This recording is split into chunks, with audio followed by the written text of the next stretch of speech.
பூபாலராகம் பூத்து வரும் நேரம் எழுகவென்று சேவல் குரல் அழைக்குது. அது இறைவா உன் திருப்புகழாய் ஒழிக்குது. ஆறுதலை தந்திடும் அருளென்னும் வடிவேலி அன்புடனே எம் கவலை தீர்ப்பாய்.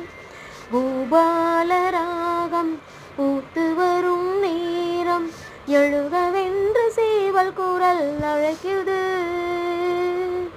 அது இறைவா உன் திருப்புகழாய் ஒழிக்குது.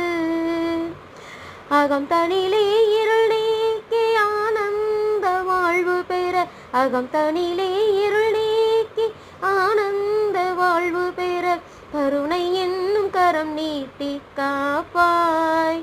உன் கருணை என்னும் கரம் நீட்டி காப்பாய்.